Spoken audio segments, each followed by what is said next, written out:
Is it going onto the Facebook round? Yes, it is. All right, I'm gonna switch over here as soon as you bring it Yeah, up on the Facebook. yeah, it should be live now. I always get a notification, but I don't see it yet. Yeah, mine have been coming late. There it is. There it is. It just popped up. There we go. Oh, our voices are already up, aren't they? Oh yeah, they're up. Good shit. What's going on, ladies and gentlemen? Welcome to church. And if you're already there, make sure you put the volume up. Yeah, yeah. Put the volume Just be up, careful. guys. Just be careful. You might start on fire. hanging out with us. You know, I'm loving all this blue and white that we got going on here. Blue and white, blue and white, blue and white. Because we are just 11 days, ladies and gentlemen. 11 days! 11 Days. once días de Kansas City. There we go. There we go. It's Two about week and 2 weeks from today, we will be live doing our very first ever joint broadcast. yeah, and So you'll be happy to know I have figured everything out to get us ready and live that day. So why does that not surprise me? you Why does know, that not surprise it's me? it's actually it's really awesome right now because I was scared because I was think So and you I just clicked the podcast by accident on the computer. So if you just heard my voice, my bad. But yeah, 11 days. We're just a couple days away. I lost my train of thought. What was we're talking about Kansas City, and you had everything figured out, Oh and yeah, so I got everything figured out. XSplit, if you're listening to this, do not be mad at me. I'm sorry, but you guys don't have a mobile app, so we will be using Switcher Studio for the podcast okay, for that live podcast. And I mean, well, we're probably going to see a massive improvement, which is gonna kind of suck going back to XSplit. I'm sorry, XSplit. I really love your program, but Switcher, you're a little too fucking expensive. But your 7 day trial is really gonna help us out while we're out there. So good stuff, man. But I got everything ready. We have the car is back. Boris ours is back. back. Have you planned out like your route? Like, do you know where you're gonna stop? Like when you drive here, or drive out, or like So I don't. So from what I understand, and this was actually a funny conversation yesterday, going to the event yesterday, which I'll get into soon. There's something wrong with drivers. Everywhere. You know this. I know this, yeah, and absolutely. I don't think my wife is gonna let me drive. Well, I'll tell you what, dude. Having done more road trips than I can even think of off the top of my head, road trips are easy when you're in between major metro areas. When you get into a major city, it gets hairy for like Oh yeah, the 15, 20, 30 minutes that it takes you to get from one side of a metro area to the other.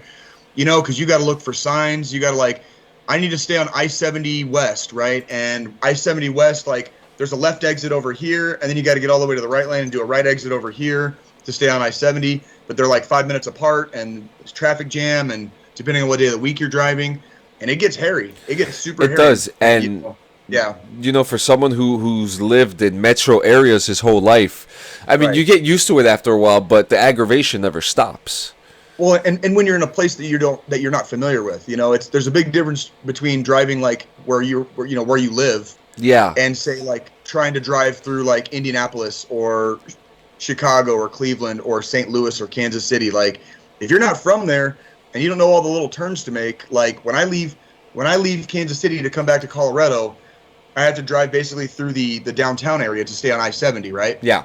And you have to get in the far left lane, and then you go down into this little tunnel on the side of the downtown area, and then you have to go even farther left, and then you got to go right, just to stay on I-70 to cross the Shit. river to get into Kansas, basically from the Missouri side. And it's like if you're not from there, if you didn't have Google Maps, you just basically got to look at the signs and be like, is this the right way? You know, Yeah. I don't know. And I mean, Like, and thank God for all this technology now, because back in the day we had to use MapQuest and co-pilots who didn't know how to read. what are you talking about? I was gonna say, what are you talking about? Back in the day, it was freaking like Rand McNally, like road maps. You know, like yeah, unfold until it fills the car and like cover up the whole. You know, you're sitting there, you put it all over the hood. The hood's hot as shit. You're putting a cup on top of it. You got a coffee stain up in the Montana side of the map, and you're like, oh, exactly. The good old days. The good old days, man. Good old days. But yeah, this is so fucking surreal, man. It's happening, man. This is so surreal. This is so surreal. It is, and it's really happening, bro. I'm about a half a breath and. You know, a tiny hair short of being completely out now. Like I'll be, but before we do our podcast next week, I will have my DD214 in hand. So in less than a week, I will have my DD214 in hand. I'll officially be a member of the club. So your old lady says no soda for John on the road trip. She's driving straight through. Tell Francesca I don't think she wants to drive straight through. That's a long drive. Dude, that is a long drive. Listen, for reference, when we drove back from Georgia to New Jersey, we had to drive in separate vehicles. And I drank about 3 extra large cups of vanilla Coke. And I threw up on I-95 going north. And let me tell you, we drove the separate trucks and we drove straight through. Now, she, I don't want to say that she doesn't like other people driving, but she has a better time when she drives on her own. Now, I'm definitely going to make an effort to try to take the wheel from her. I don't think it's going to work that much, but I think I'm only going to be. Yeah, you'll thank her I'll thank her for driving straight through, right? Yeah, yes. The hardest part for me with the long days on the road is when you've got kids, and that's so like I didn't even. I stopped trying to go doing straight through drives. My limit with my kids in the car is about 8 to 9 hours. That's the limit that I set for myself. Whoa. So usually we'll do like somewhere between 6 to 8 hours a day on the road because the kids they start losing their shit. Yeah, they start getting aggravated. Yeah, and it's like, they start fighting in the back seat, and it's just like no. Like we're 6 to 8 hours is usually. Yeah.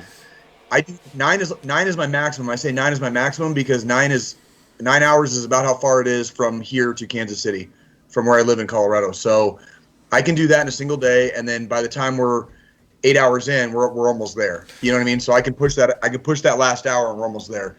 But if you try to go any more than like 8-9 hours, it starts getting rough. Like with the kids in the car, it really, really does. Like and thank God that we have contingency plans for that. But but with kids, contingency plans never work. So not typically. No, the contingency plan is usually like, if you guys are good, we'll stop and get some ice cream up here at the next town or whatever the crap. Yeah, you know what I mean? That's the contingency plan. Yeah, because I've said this before. I've openly talked about my sons being autistic, and a lot of the big things for them is sound. Like my oldest son, So the plan for my son on the road trip, because they will have their iPads and the switches for the ride and my hotspot. The plan for him is headphones, ear defenders, and his a pillow or something. That's he'll be happy with that, as long as he doesn't hear anything outside of that. Which we got him some good noise canceling headphones, so he'll be good. For the second one, for him, it's more comfort, because I don't know what the hell he's been doing, but he's just been like, yeah, I'm gonna go take a nap. Just this past couple weeks, he's just like, all right, guys, I'm out of here. I'm taking a nap. Deuces. Deuces. So his thing is comfort. My daughter, pretty easy. She's still young too, right? Yeah. She's still. Yeah. What was she? 5, 6? She is 6. So. 6. Okay. Yeah. So it's gonna be. I'm kind of interested to see where it's gonna go with her, but we'll see. Absolutely. So how was your week, man? It was a little stressful at first, and then as the week kind of went on, it got a lot better because I thought there was going to be more that I needed to do this week coming, And as it turns out, I kind of got lucky. I'm going around post, collecting signatures, doing this and that, all that yada yada. So Thursday and Friday, I basically wrapped up. I got every signature that I needed on my clearing papers, except for the stuff that I have to do this week. In other words, there's stuff that I have to do this week that I didn't have a choice to do last week, and I got every signature except for those ones, basically. So like I'm all done. So tomorrow, I'm gonna go in at 7:30 up to the fort. I'm gonna do that part. I'm gonna clear my unit. Tuesday, I go clear. It's called TAP now. We've talked about this before. It's called TAP now. Used to be SFL TAP. Used to be ACAP. Tuesday, I will clear TAP, and then Wednesday, I go to finance. When I'm done with finance, basically, I ain't doing shit on Thursday, and then Friday, I go in and collect my DE-214, get my final awards, and then I'm going to be an MC for a retirement ceremony for one of my former first sergeants that night. Let's go. So it's going to be kind of semi-busy week ahead, but as far as like you want to talk about weight off the shoulders, man. Like I was just telling Nikki this morning, my girlfriend. I don't remember the last time I've slept good 2 nights in a row, and I slept really good the last 2 nights in a row. Like because I just That's great. It must be the weight off my shoulders is getting up there. Like there was a lot of stress and there was a lot of like whatever involved. And Nikki's flying in on Thursday night. She's going to fly in on Thursday night, so she's going to be there with me on Friday when I get all my last stuff. And then we're going to drive back to Kansas City next weekend, and then I'll be there when you guys get there. Nice. In 2 weeks, So yeah, it's happening. This is so exciting. It's happening. It's happening. This is so exciting, bro. This is so exciting, and man, you're doing the ultimate scavenger hunt, the stamp hunt. It's so cool. I'm not going to go over the experiences again. Very, very solid experiences that we, because generally getting out, we all go through the same motions, Right. But I'm so happy to know you during this time, because when I met you, you were still unsure what you were going to do. I still didn't even know if I was getting out. Yeah. It was like Corona was happening. There was stuff going on in my personal life with my ex, and obviously we're not going to get into all that. But I didn't know. I didn't know if I was going to try to stay in and actually, funny you mentioned that. I mean, I talked this week to a sergeant first class about possibly she's getting some information for me regarding the Missouri National Guard. So it's still up in the air. I may or may not become a weekend warrior. Like I don't know yet. That is still kind of up in the air. It's an idea in my head. It's a possibility to help out with school tuition and stuff like that for me going back to school. Nothing set in stone yet, but we'll see. Now they're definitely dangling a carrot, though. They're definitely dangling a carrot. Yeah. So here's my question: Are you because you're in 10 years, so you don't have any inactive reserve time then, right? Nope. That's cool. Basically, if I get out and let's say if I get out right now and I don't join the guard or don't join the reserves, I'm done. I have That's cool. I no longer have any commitments, to the U.S. Army or the DoD. Yeah, and for those who are confused about what the IRR is, if you don't do like a full, I believe it's 8-year contract. 8 years. So for example, I got out actually before my contract ended due to a disbandment of my unit. Which doesn't happen a lot from what I understand, but it does happen. So I actually got out about 4 months prior to my contract ending, which was very interesting. Shit, yeah. What the fuck was I gonna get at? I always do this. You gotta start writing stuff down, man. You gotta start taking notes. I know. You gotta start taking notes. So the IRR. So for example, for me, I got out right before the ending of my contract, but I still had another 4 years left of IRR status in there. And what they do, for those who don't know, they'll call you every now and then. They'll see how you're doing. They'll probably ask you to come in to take some like measurements or just update some of your stuff, your phone number and email. And if something goes down, something goes down. But funny for me. The day that my IRR finished was 4/20/2020, and the day before that, they were talking about going into war for, I forgot who it was last year. There was something going down last year. Like Iran, when we bombed Iran. Yeah, and like I remember seeing a meme of a guy sweating, and it was like guys in IRR right now, and I was like, damn it. It's like 12 more hours. 12 more hours. Right. What's up, Doc? Good to see you, buddy. Francisco. Doc, you're just right in time too.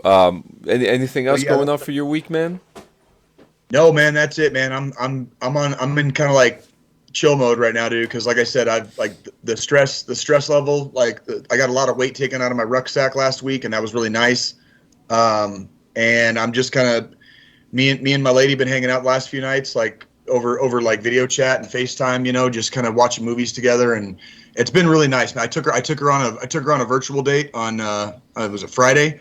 So we both went to Mexican restaurants in our respective areas. So she went to a Mexican restaurant there in Kansas City, and I went to one here in Pueblo West.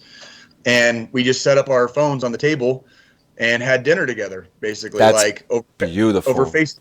Like I thought it might be if we can't be together in person, like it's 2021, why can't we enjoy a meal together, over with using technology, basically. So it was nice. So, and speaking of wonderful Mexican stuff, we have today Modelo Negra, so that's Modelo Black, cerveza. So that's what I'll be taking a couple pulls on while we're doing the podcast today. What do we have up first, John? Because I know we kind of got a busy feed today. Oh yeah, we do have a busy feed, and actually, while Doc is here, I just want to extend my thank you for having me there yesterday, representing DD214 Gaming. He hosted a fantastic event yesterday. So tell me about it. So I knew you were doing it, but and we mentioned it on the podcast last week. But tell us what it was, what you guys did, what Doc was doing, and all that. Tell me all about it. I just want to ask, hey Doc, while you're here, you just posted a photo with the volunteers who were there. Let me know if I could post that photo up on here so I could show those who are watching. So yesterday, a couple weeks ago, spoke to a good friend, Doc. Wonderful man. He'll be coming on this show soon, so I'm not going to get into the backstory, but this is actually a very interesting and awesome backstory. This man, what's going on, Deshaun? Milestone follower right there. Welcome, Deshaun. Oh, awesome. So here's the picture. I'm going to put it up, smart selection.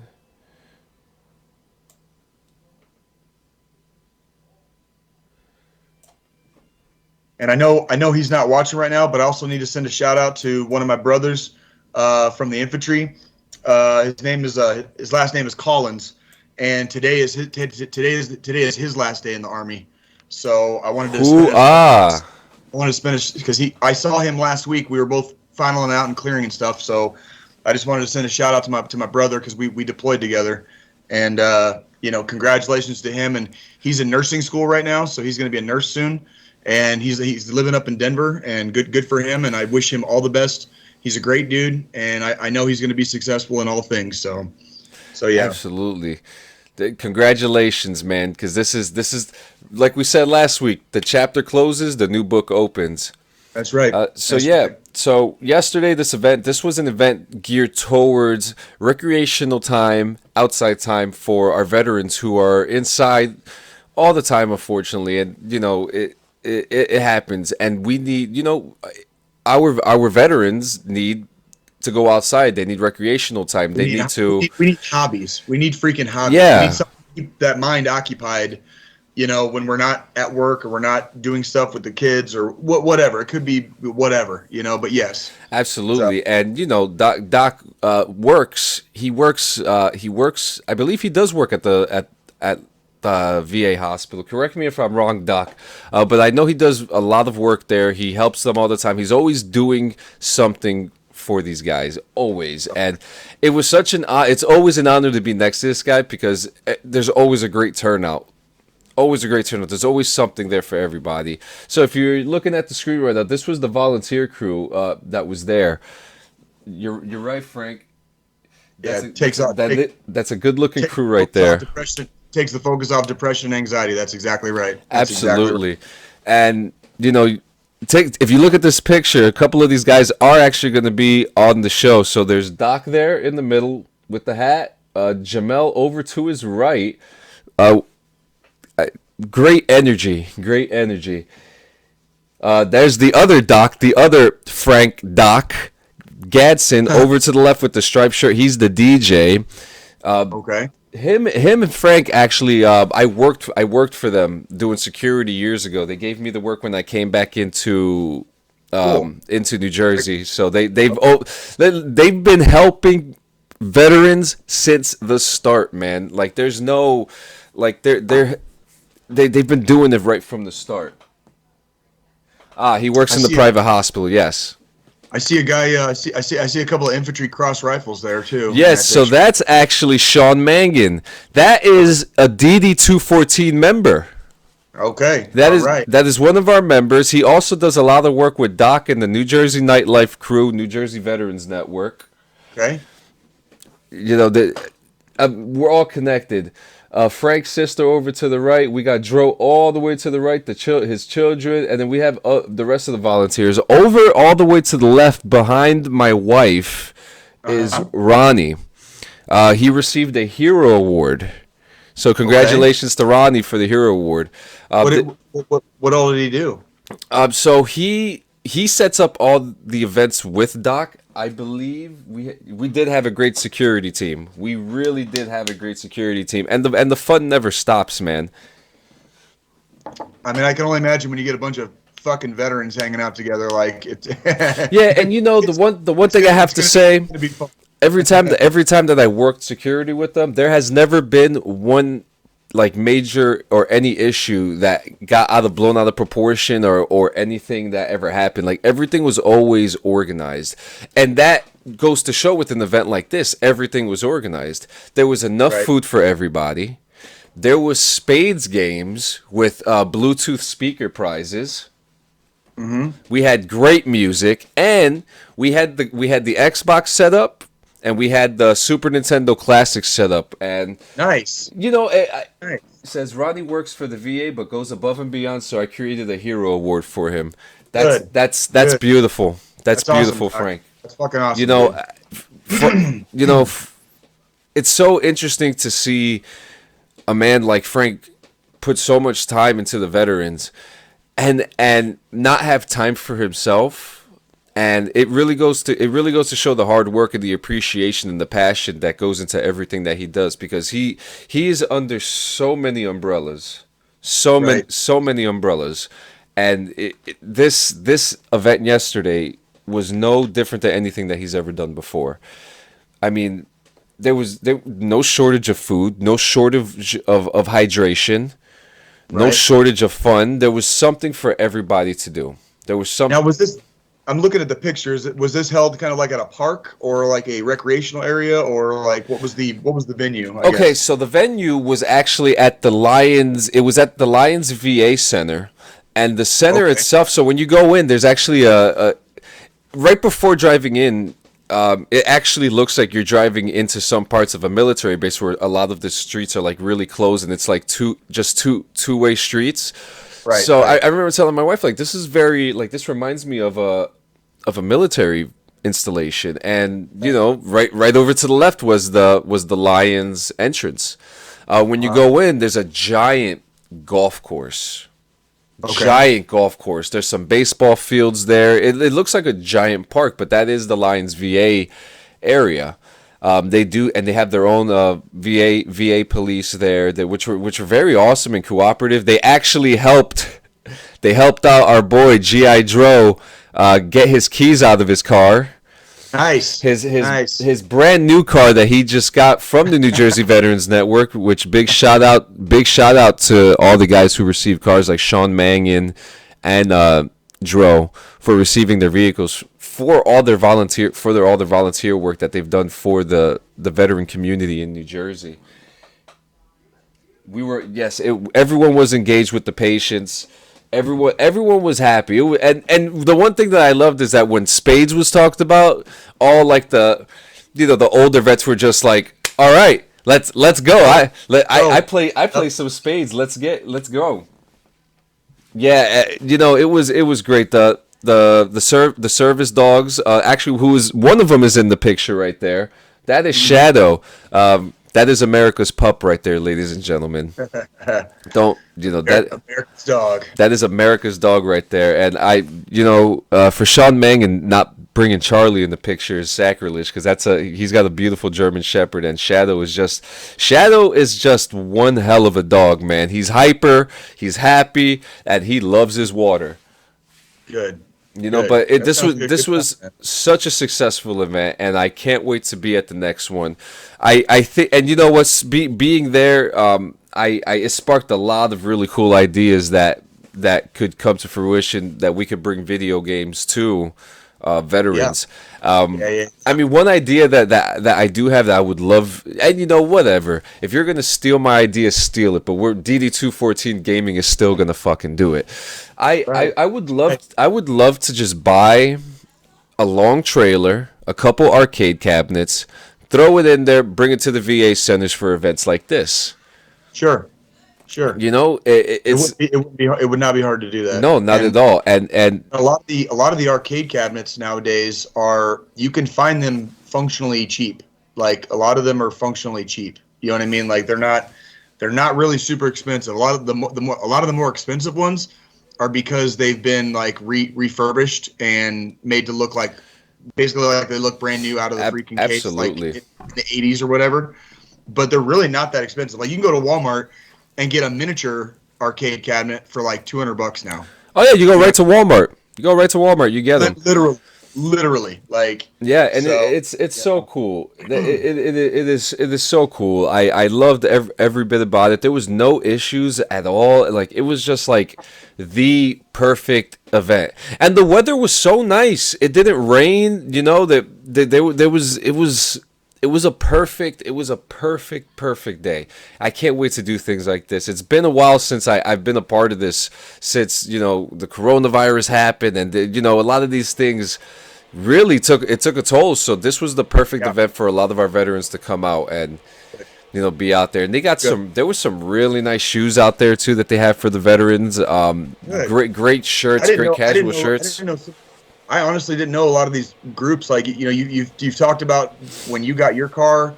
You're talking about a couple of these guys getting cars, bringing out shoes and clothing, and like, I didn't even know that was a thing. Like, I literally didn't even know that was a thing. Like, and actually stuff, I had no clue. Yeah, and I received my car from the same organization that they did too.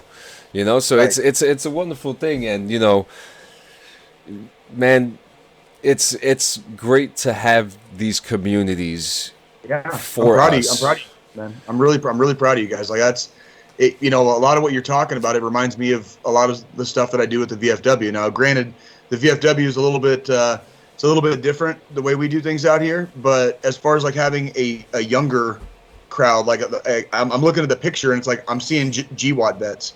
Yeah. I'm not, I'm seeing GWAT vets, and this seems like something that GWAT vets would do. You know what I mean? Like, this is more like what our generation of warfighter would do on the side, basically. You know what I mean? Absolutely. And that's cool, man. And there's nothing wrong with our older battle brothers and battle sisters, from the previous generations of our service. But our generation's a little bit different, just like every generation before us was a little bit different than the ones that came before them. And there's nothing wrong with that. But this event seems like very tailored to the GWAT generation, and that's really, really cool, man. I'm like really proud of you guys. It was super fun. Dude. It was so fun, man. To see the smiles, to see the excitement.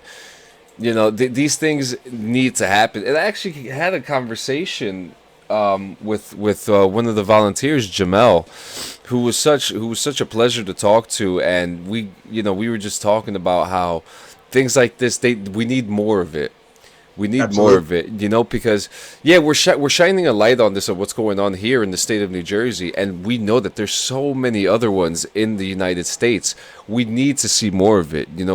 I'll be finding out what it's like in Kansas City when I get out there this winter, Yeah, man. yeah. Well, you're a VFW. Yes, I'm a life member of the VFW. I'm a member of Post 5812 in Pueblo West, Colorado. Very, very, very heavily involved. I've been very, very heavily involved for about the last 2 years. I actually received earlier this year. They call it the meritorious. It's a volunteer medal, basically. I got a volunteer medal from the Army for my time, I guess, serving with the VFW, and we do a lot of similar type stuff. Now, granted, the age range is a little bit older. The crowd is a little bit older on average. Not necessarily. That doesn't mean there's no GWAD veterans, but on average, the crowd is a little bit older. So they do a lot of. Well, I should say my post specifically does a lot of like bike runs. So you got there's dudes that we have a riding club called the VFW Warriors. So they wear their cuts and their patches, and they do these like poker runs around the area that we live in, and we do like dinner. There's the auxiliary, the VFW auxiliary, that's like for spouses and family members of VFW members. The auxiliary puts on like dinners, and just this week, like last Friday, they had a dinner, and it was one of the first times we were able to do a dinner since coronavirus happened. And I remember I pulled up. When me and Nikki finished dinner, I pulled up to the VFW to go have a beer, and the parking lot was full. And I was like, what the hell's going on tonight? And then I was like, oh, yeah, the auxiliary is doing their dinner tonight. And the parking lot was full. And it was great, dude. It was beautiful, and it's just, and like you said, you're in New Jersey. Right now I'm in Colorado. Soon I will be in Missouri.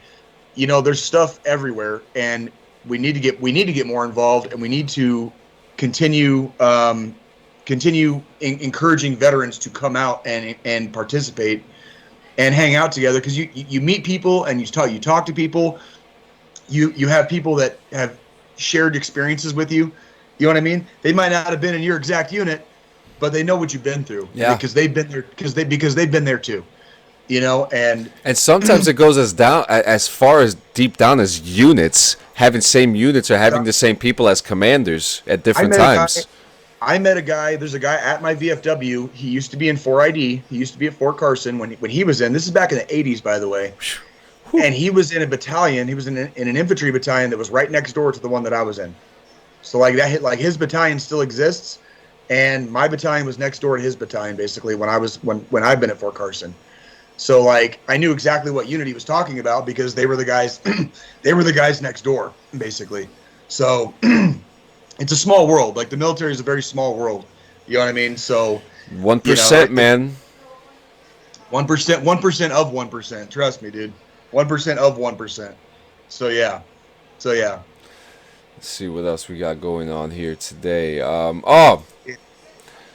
Couple weeks. So actually, on my wedding anniversary, the anniversary of me and my wife have started dating, it's going to be Robbie Lawler versus Nick Diaz. Yeah, there we go. Here we go. This is going to be a fun one. This is the rematch from, what was it, 2000? Oh God. What was the first one, John? Let me look it up real quick. Give me a second here. Let me see here. Robbie, Lawler, Nick Diaz. No.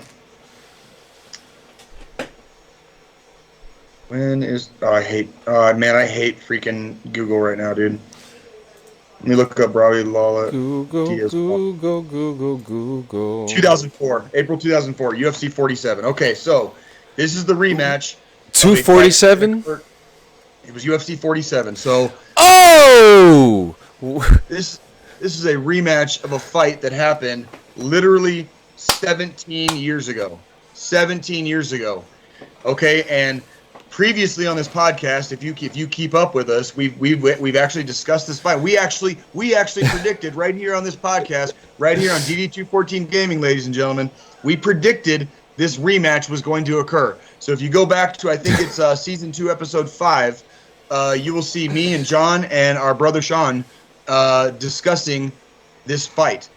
And so at the time, Nick Diaz was kind of known as a jiu-jitsu kind of like guru, and Robbie Lawler was the stand-up, heavy hands boxing guy, right? And what was crazy about that fight was that Nick Diaz, instead of trying to take him to the ground, just decided to stand and throw hands with Robbie Lawler. Even more amazingly, Nick Diaz caught Robbie Lawler with just a kind of a stiff straight shot to the face, and you kind of saw the tree fall. Like Robbie Lawler gets like this for a second, and then he just falls like face forward, just kind of got punch drunk and just lost his balance and basically got knocked out, and he was basically out on his feet, and the fight was over. There's a lot of layers to this, by the way. That fight was 17 years ago. In the time since, if you're not a big MMA fan, Nick Diaz, perpetual threat to the crown in multiple organizations. He was a Strikeforce champion for a little while. He has been banned from MMA suspended. He got suspended several times for use of cannabis and for pissing hot, basically, for cannabis. He's making his UFC return this year, and they had finally announced that his opponent is going to be Robbie Lawler. So we're going to see the rematch 17 years later. And in the time since, Robbie Lawler became the middleweight champion in UFC. He had probably one of the greatest fights of all time against Rory McDonald. Controversial finish with Ben Askren. All kinds of stuff. And so both of these guys have had these very eclectic, amazing careers. And obviously both of them are getting older. It's been 17 years. They're both kind of in the twilight of their careers. But what a perfect rematch. It's a legacy fight. It's a legend fight. I can't fucking wait, John. What are your thoughts? So what makes me excited about this, because we know Robbie Lawler's up and down. He lately. Again, he's in the twilight of his career. So yes, lately he has been. Yes. Yeah, and it's very interesting to me because I like the Diaz brothers. You can't put old dogs down, man. Somehow, some way, they always come back. I used to hate the Diaz brothers. I used to hate the cockiness. I hate them now. I hate them now. I hate the attitude. I ended up started becoming fans of theirs because it's just like, it's like that kid you're beating the shit out of, and it's like, I'm getting tired of beating the shit out of this guy. Like I'm worn out.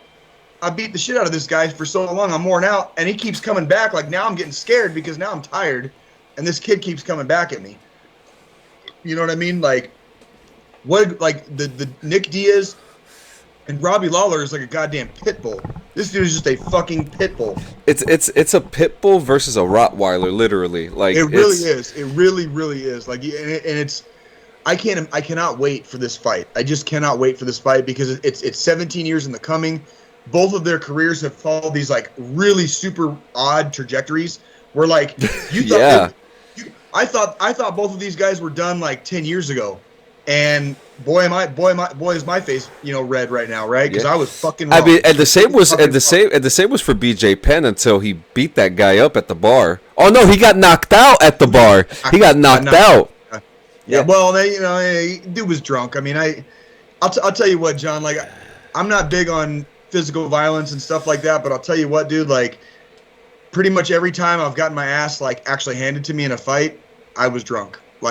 You get alcohol and fighting do not mix. Yeah, it's the same. I can count with my one hand how many fights I've been in my whole life, and I probably won one. That's not a bad thing. That is not a bad thing. Good on you. I did have a kid bite me in the back.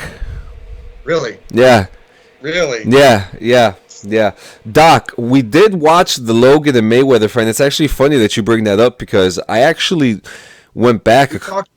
Yeah, I went back a couple weeks ago to see some clips and stuff, conspiracy theories, and it's You know, I've said this before. We're in the age of the influencer, and now TJ Woodley, Tyron Woodley Yep. is gonna fight Jake Paul.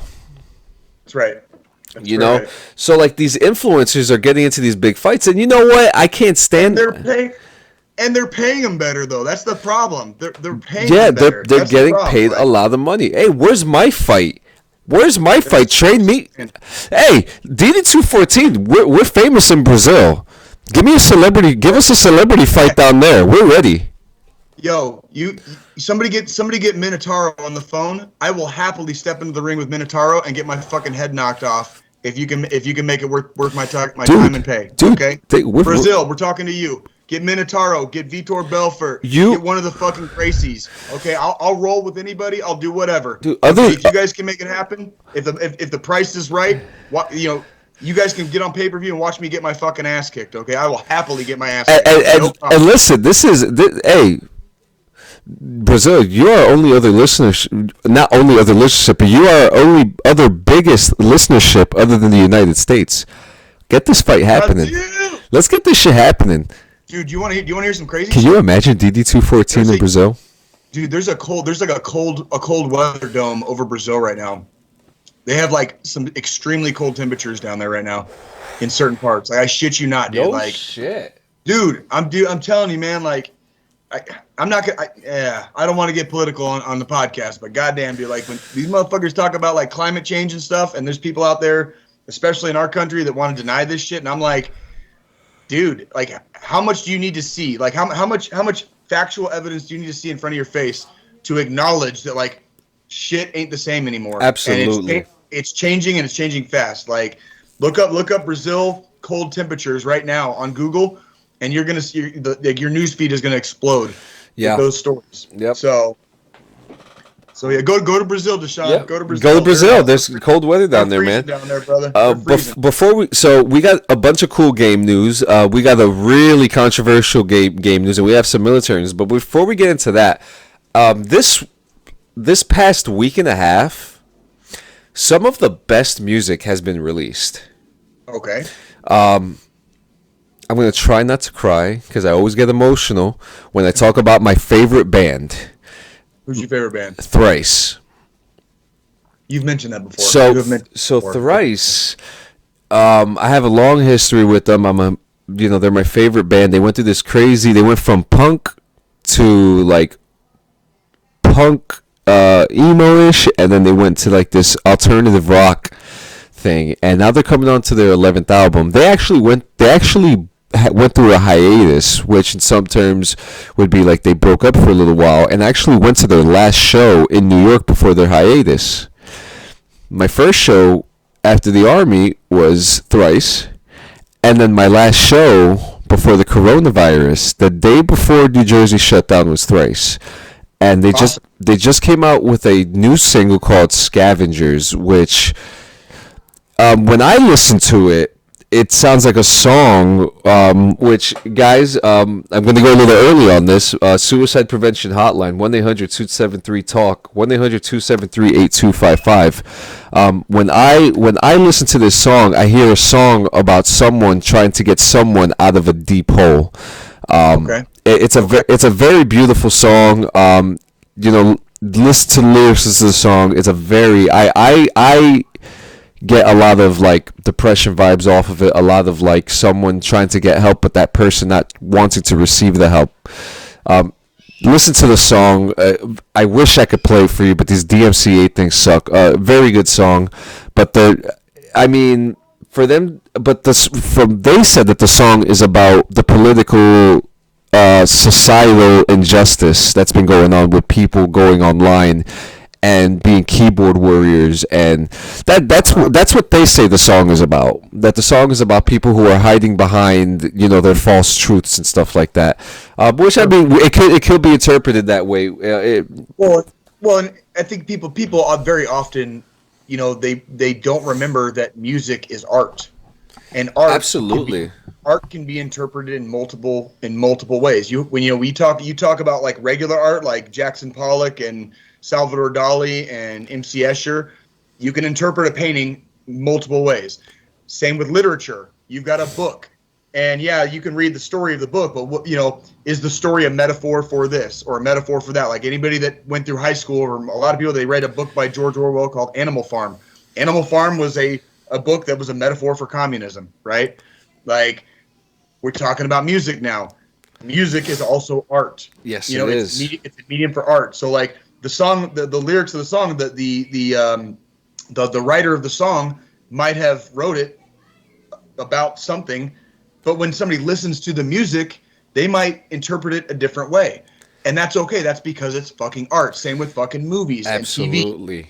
Same with video games. Yeah, that's exactly right, Deshaun. We hear what we need to hear at the time. That's exactly right. And we interpret what we want to believe. That's exactly right. And it is beautiful. That's exactly what makes art beautiful.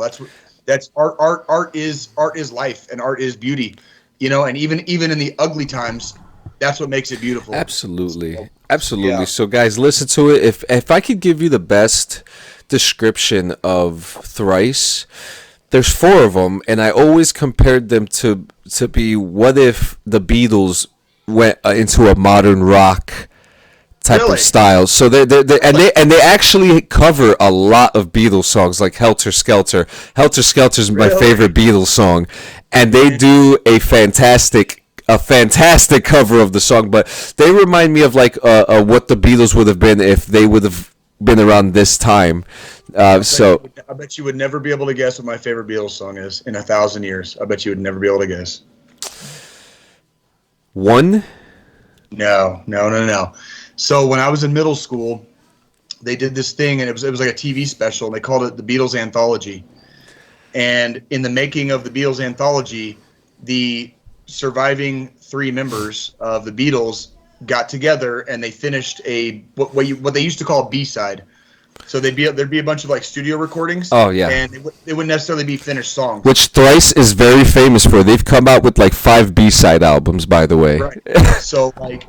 So the Beatles finished this song in the studio, and it was called Real Love. And the world premiere of Real Love was on ABC. I remember to this day. I was in middle school, it was on ABC, and it was Real Love, and there's a video for it. It's the Beatles. It's called Real Love, but it wasn't released until the 1990s. That's interesting. It's a badass song, dude. And I see Nikki says her favorite Thrice song is Black Honey. Baby, I'm gonna have to listen to that here soon. So Black Honey is a song that I could definitely see you getting into, because that is a song about a man who would do anything for whether it be his spouse, his kids, his friend. That is probably one of the most beautiful Thrice songs. Yeah, that actually. Now you're gonna make me cry. Yeah, I actually was that To Be Everywhere, Nowhere, or was that Palms? No, that was To Be Everywhere Is Nowhere. I can't remember that name of the album. It's so long, but I have a lot of their vinyls here. Actually, I think that album is the only one I'm missing in vinyl. To be honest with you. You know what we need to do while you're in Kansas City, John? You got a vinyl player? I don't know if Nikki has a vinyl player or not, but here's what we do have. She's got a covered porch. And so we can sit on the back porch and bring out a little fucking Bluetooth speaker or something, and we can play some Thrice. And just trade music, yeah. And just chill for a while. I'll tell you what, man. You want to talk about like a Missouri thing, is to just sit on the back porch and just chill. You know what I mean? That is a Midwestern staple. Is like just hanging out in the backyard, basically, like on the back porch, and just relaxing and just talking and shooting the shit. You know what I mean? So yeah. I have to check something out, because I think I'm actually going to see them very soon. So yeah, I don't know, man. That's really cool, man. I'm gonna have to check them out. Like as with most things on here, your excitement and your level of excitement with stuff makes me want to get into it, or makes me want to check stuff out, because you get so hyper focused on stuff where you're just like, yeah, oh my god, this is badass. Oh yeah, I'm telling you, give me something to review and I'll give it to you. Give me something to review, I'll give it to you. Right. Well, shit. Right.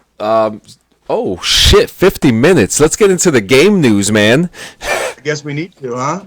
We're gonna have a long episode today. Yeah, so like I said, I got a bunch of small tidbits. So what we have here, for fans of the game PUBG, there is an animated series coming out from the makers of Netflix's Castlevania. Okay. Now, for those who are familiar with PUBG, there's not really a lore to it. There's some videos on YouTube which explain the story how PUBG is like a social experiment of people put into a world to kill each other in a battle royal.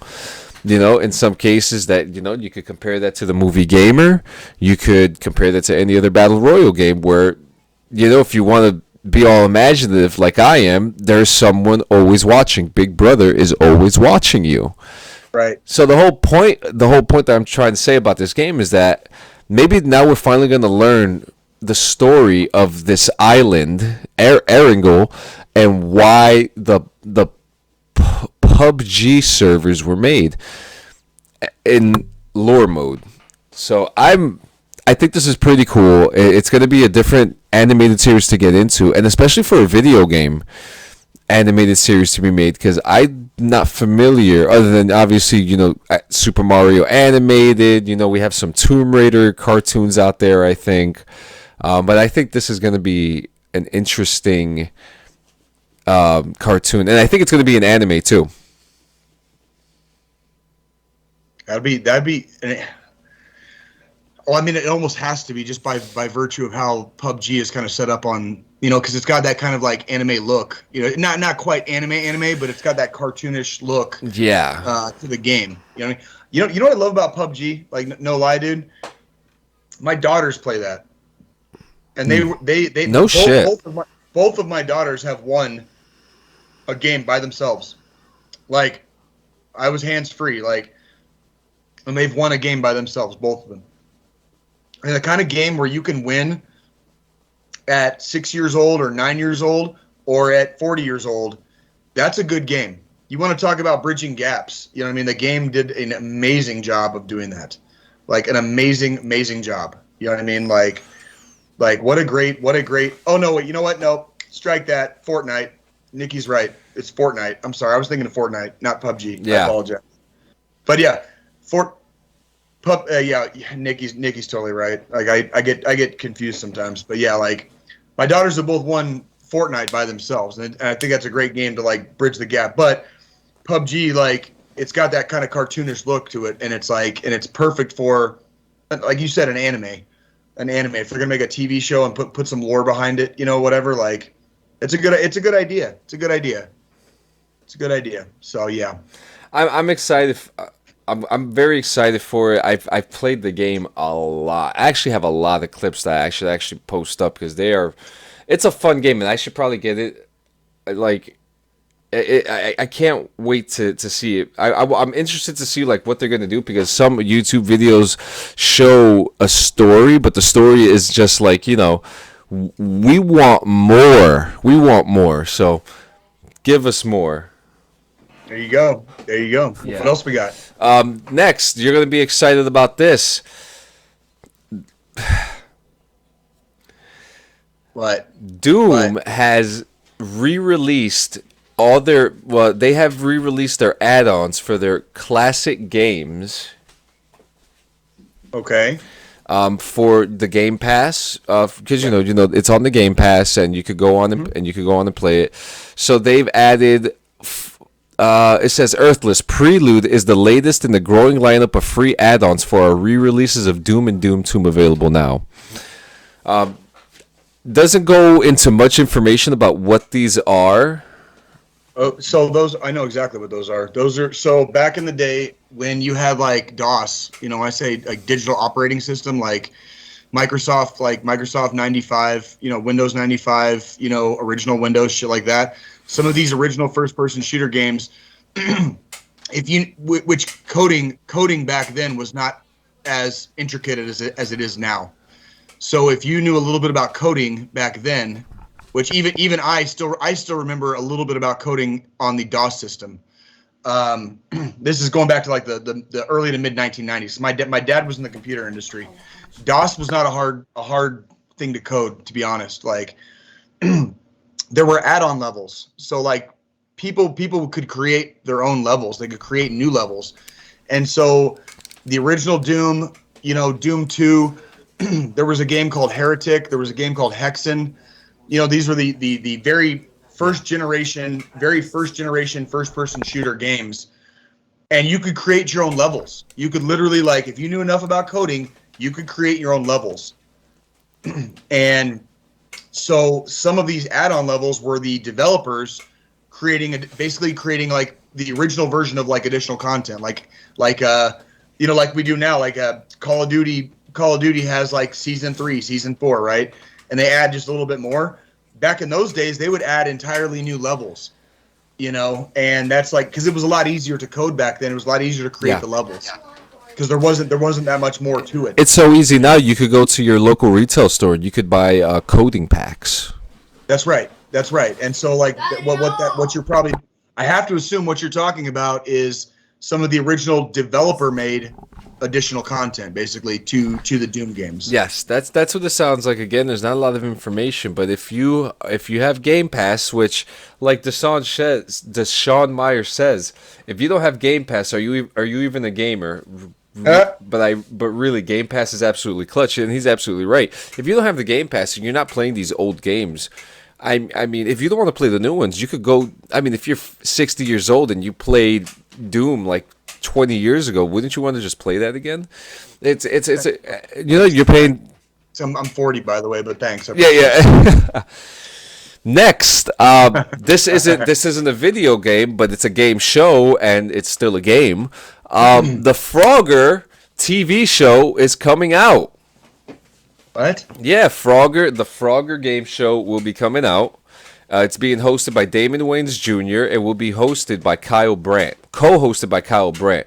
13 episodes have been ordered for the series, and it will have the contestants attempting to clear obstacle courses inspired by the game to win $100,000. What the fuck? That sounds fun. And did you say Damon Wayans Jr.? Damon Wayans Jr. I grew up with Damon Wayans, so like I remember like In Living Color and The Last Boy Scout with Bruce Willis, man, is a badass fucking movie. Yep. Like you tell me his kid is fucking. Yeah. And I'm officially getting old. So Damon Wayans Jr. has appeared in a number of television shows and films throughout his career, including New Girl and Let's Be Cops.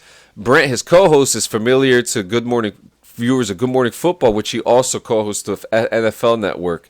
So it's an interesting blend of sportscasting and an actor, calling what he sees. Very fun, very fun stuff. When I think of Frogger, I think about the Seinfeld episode when George Costanza didn't want to. He still had the highest score after like 10 years, and he didn't want to unplug the game, so he had to buy a power box in order to cross the street to bring the arcade cabinet to his house. So he got the arcade cabinet, and he was actually playing Frogger in the street, and a truck runs over the arcade cabinet. Oh God. Yeah, it's one of the dude. Nikki loves Seinfeld, and like, I don't want to say I never got into it, but I like when it was on TV, I never really got too into it. I remember watching the finale of it because it was kind of like a big deal back then. Yeah, Seinfeld was ending. I remember watching the finale live. All right. So Seinfeld and Thrice. I need to get it. Because Nikki loves Seinfeld. She makes these like Seinfeld references, and of course they go over my head because like. Oh, I've only seen a few episodes. You know what? That's cool. Our partners are gonna get along so well. So I'm sure they will. All right. So wait, Seinfeld, Thrice, barbecue sauce. All right, got it. Dude, don't worry, don't worry, John. I'm gonna show you the whole fucking Kansas City world, dude. Don't worry. Yeah. Next in line is Discord. And actually, I just want to say, Deshaun Myers, Ben Bauman, you guys have been really keeping the Discord alive. The numbers, it's still growing. It's still, we're still getting there. But you two have been you guys have been keeping it lit in that room. So thank you for that, Ben Bauman. I've been checking out your streams when you've been going on. Good work. You guys are the champions, and you guys are doing the thing on the Discord. So keep it up.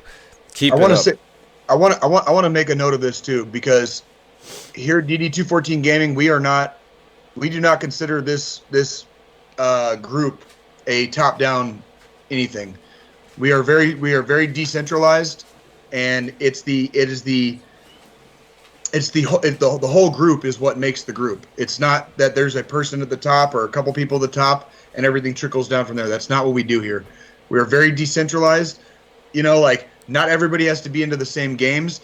And like Ben Bauman and Deshaun, like, by God, if you guys are on that Discord, fucking take off with it and run with it and just keep in touch with us and fucking let's do it, because that's not really my arena. That's not something that I do. I'm not nearly the gamer that I know a lot of you guys are. So, like, if you guys are into that Discord stuff, man, like, do it and run with it and, like, fly that DD214 Gaming flag high, because that's exactly what we need in this group. That's why we allow people to share streams on our Facebook page, because me and John are not the whole of DD214 Gaming. The other admins, Chance and Marie, are not the whole DD214 Gaming. Anybody that's a member of DD214 Gaming is the whole DD214 Gaming. We are just on a podcast, so we might be kind of like the face of it, but we are not the whole enchilada here. We're just a little tiny bite. Yeah, we're just the eye socket. You guys are the heart and brain and soul of it. Right. So that's exactly right. And that Discord. I mean, you go on it right now. Ben is always putting up his streams, which is great. Deshaun is always coming up with cool questions and asking, and always engagement. Marie's in there too.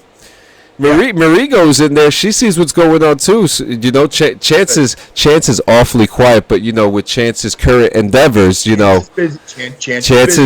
is very busy. Being a man. Being a man, now you're a man. So with Discord, they're adding a thing called threads. So instead of, like, how we have, like, the rooms and stuff. So let's say Deshaun Myers is like, hey, I'm going to the Kansas City game August 9th, so I'm going to put a thread here, and if anyone's going to be there or if anyone's going to watch the game, we could talk on this section. And the thread will disappear after a while or whatever, and so right. That's really that's really it.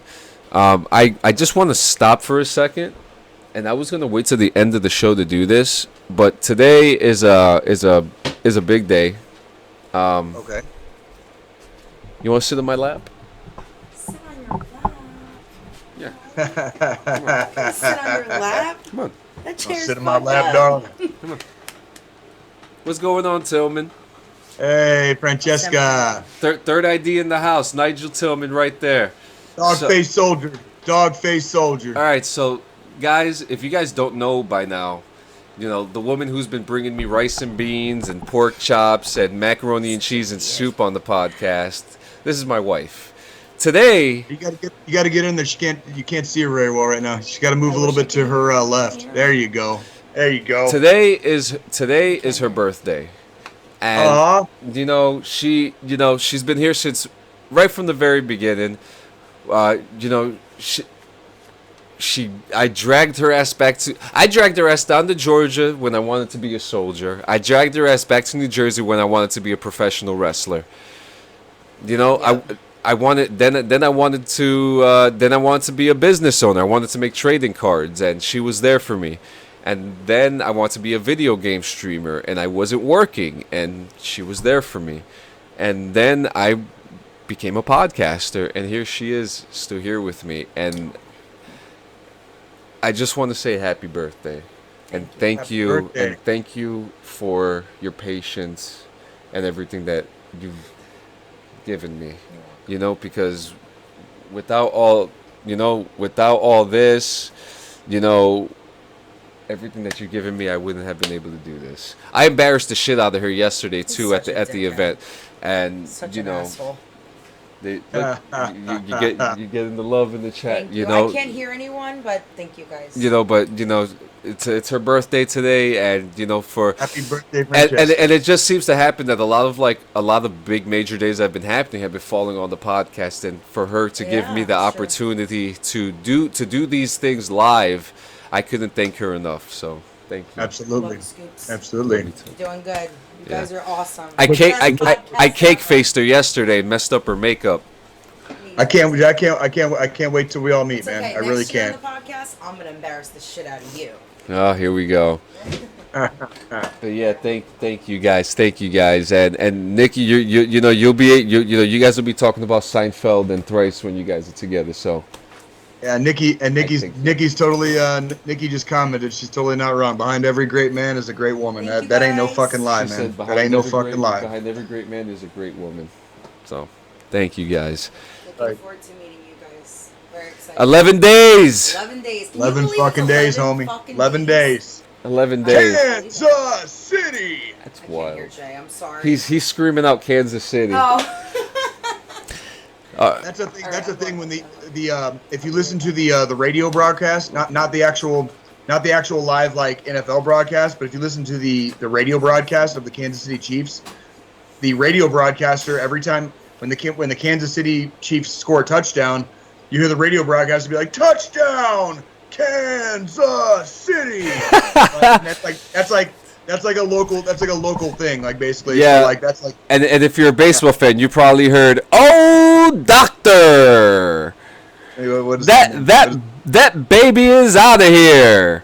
That's a Matt Vasgersian, MLB radio, baby. Okay. Okay. What team does he call? Yankees. Yankee. Okay. Yankee. Okay. What's my other favorite one? There's "Oh, doctor," and you can hang a star on that baby. It's out of here.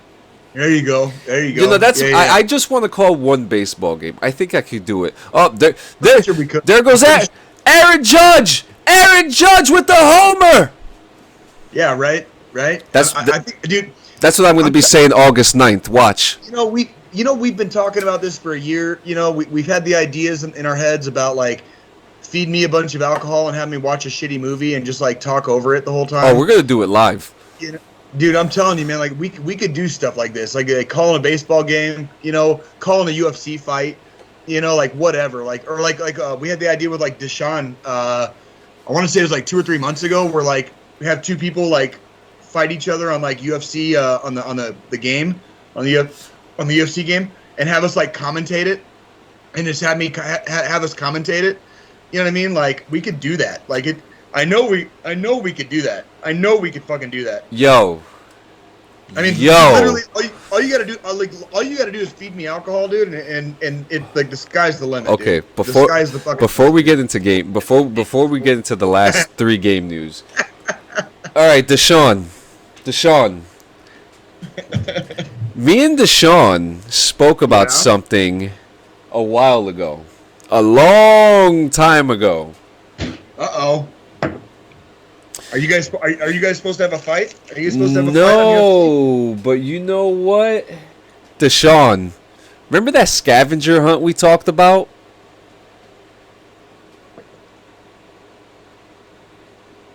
I'm waiting. I'm gonna wait. You gonna wait for him? Oh my He's talking God! to you, Deshaun. This talking to you. dude. I'm telling you, he's probably got goosebumps right now. Because I can't see this I can't say on the air because then this will fucking get taken from us. Oh, he said holy shit. He said holy shit. Yeah. Yeah. Okay. Yeah. You're gonna need to talk to me offline about this. Yeah. I'm curious now. Because Deshaun was the one that brought this up in a funny Facebook post. Yeah, we're gonna talk about that. That's yeah. Okay. So game news. So firstly, we have Battlefield 2042 news. They have introduced this thing called the Battlefield Portal. What the Battlefield Portal is, it is utilizing content from 4 different Battlefield games.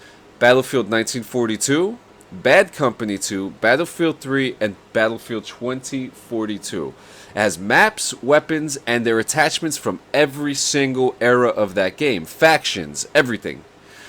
To start, Battlefield Portal will feature 6 different maps from 3 older Battlefield games. Battle of the Bulge from 1942,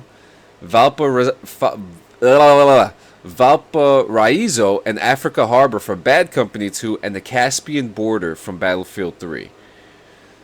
Oh, and the No Shar Canals. They'll all be included in the Battlefield 2042 All-Out Warfare mode. I can't fucking talk today. You're good. You're good. You're good. You're probably just excited. I am.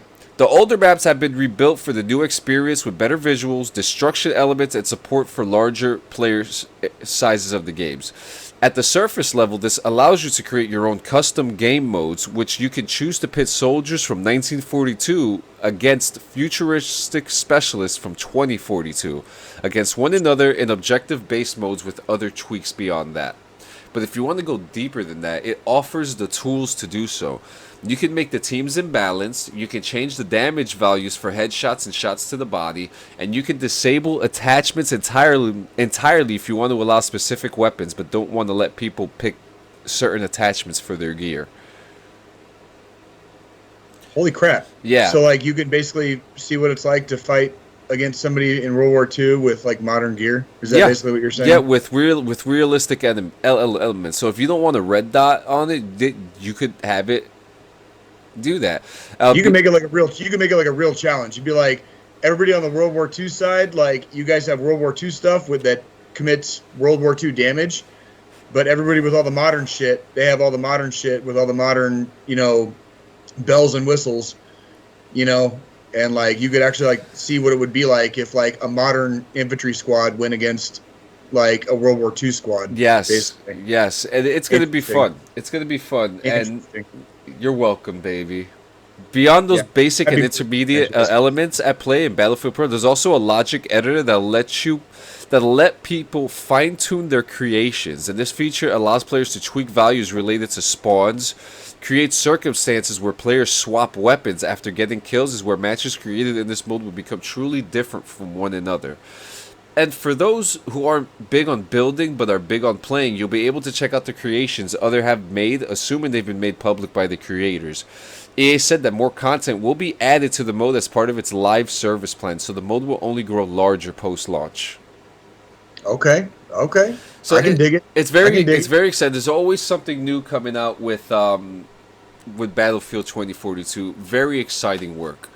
Good. Next in line is, this isn't really big. There really isn't much to talk about this, but I find it very interesting that a sports game, NBA 2K22, in their career mode, they're allowing you to become a rap superstar along with your basketball career. What? Yeah, it's very weird. It says you can adopt a few side hustles to your quest to become a 99% overall in the game. Other jobs see your avatar take over the fashion world as well. Screen Rant talked about this in their look at the game, and the community exploded when details made their way to social media, and a lot of fans are still miffed about the gameplay enhancements. Yeah, but Deshaun just mentioned, like, he said, like, Shaq, and Deshaun, it's really funny you mentioned that because that was the first thing I thought of, because I remember I grew up in the fucking 90s. I remember when fucking Shaq had a fucking rap album. Like, I remember that. He also had, like, a video game, Shaq Fu. Yep. Nobody fucking remembers that game, but I fucking do. Like, yep.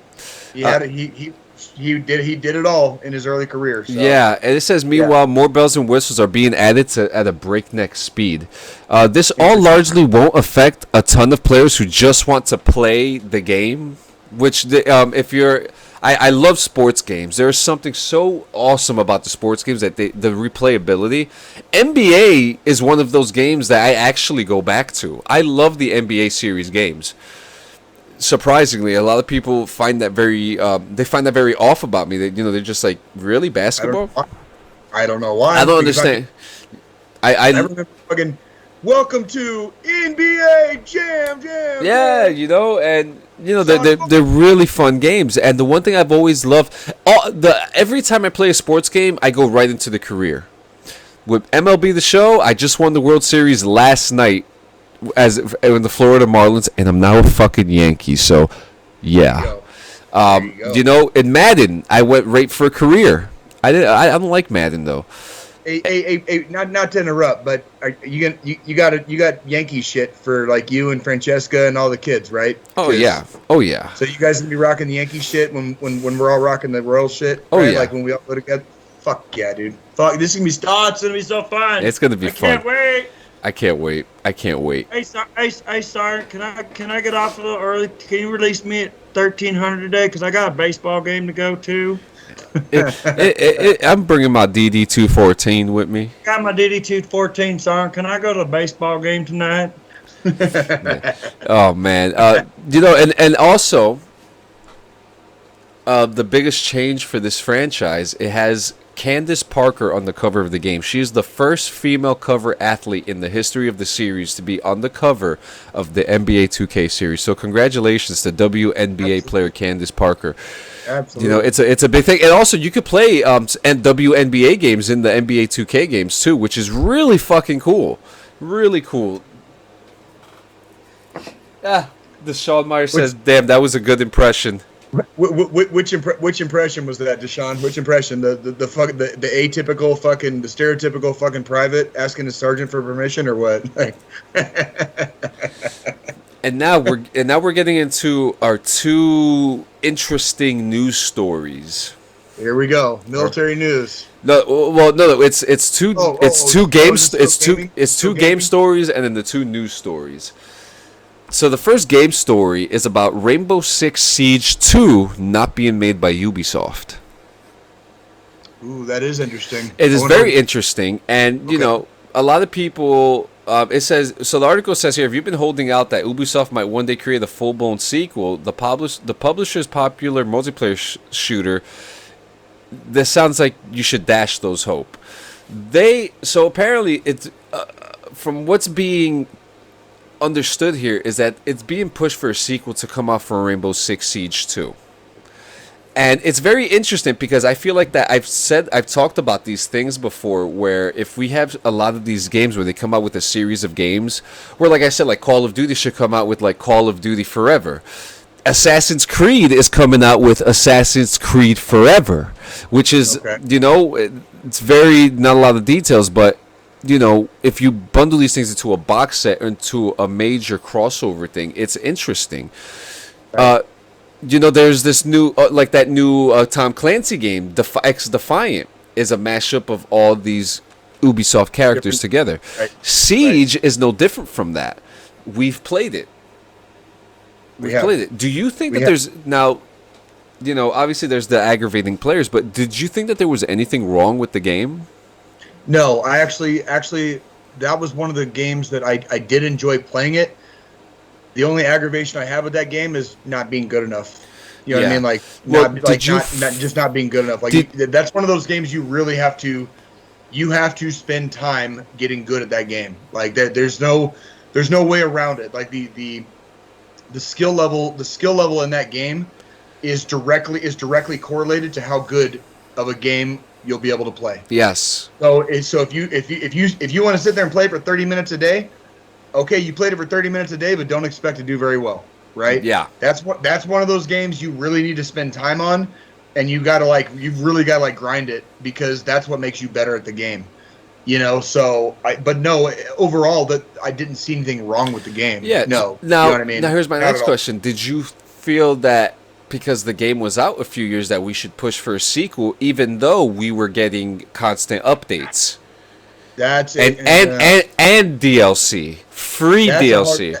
Now that's probably the better question, because, and that's not only the better question, probably the scary question, because every time these games, like they come out with DLC and updates and X, Y, and Z, whatever, the minute you come out with a sequel, the expectations are that much higher, because everybody's expecting.